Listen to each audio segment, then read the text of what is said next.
रोज़ा और सब्र का आपस में क्या ताल्लुक़ है? रोज़ा रखने से हम अपनी ज़हनी सेहत को कैसे बेहतर कर सकते हैं? इस वीडियो में बात करते हैं कि रमज़ानुल मुबारक के महीने में रोज़ा और सब्र और हमारी ज़हनी सेहत का आपस में क्या ताल्लुक़ है।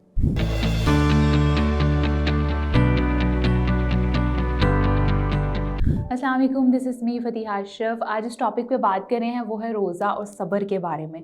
दीन इस्लाम में जहाँ रोज़े की बहुत सी फ़जीलत बयान की गई है, वहाँ पर सब्र को भी बहुत इंपॉर्टेंस दी गई है।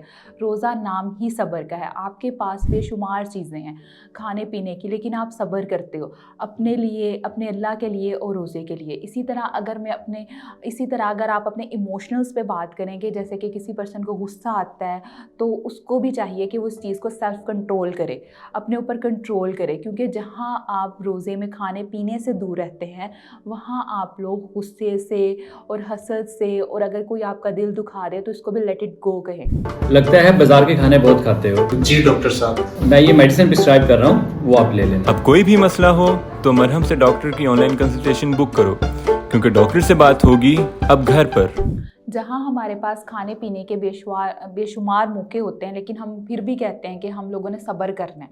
सब्र किस लिए करना है? रोज़े की हालत में सब्र करना है। इसी तरह आप अपनी ज़हनी सेहत पर भी काम करें, अपनी ज़हनी सेहत पर भी उन तमाम चीज़ों पर सब्र करें जिनके ऊपर सब्र करना आपको मुश्किल लगता है। कोशिश करें इस महीने में अपने आप को, अपनी ज़हनी सेहत पर काम करें, और अगर आप इस एक महीने में अपनी ज़हनी सेहत पर काम करेंगे तो आपकी होल लाइफ, आपका पूरा साल जो है वो बेहतर हो जाएगा। आहिस्ता आहिस्ता अपने आप पर प्रैक्टिस करें कि जैसे मैंने खाने में, मुझे भूख भी लगी है लेकिन मैं खाने से दूर रहा, इसी तरह मुझे गुस्सा भी आया लेकिन मैंने अपने गुस्से को मैनेज भी किया है।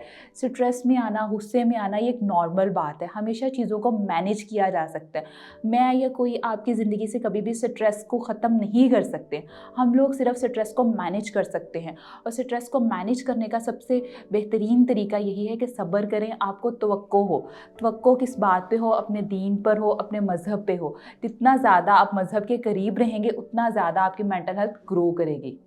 उम्मीद करती हूँ ये वीडियो आपके लिए इन्फॉर्मेटिव होगी। Thank you so much.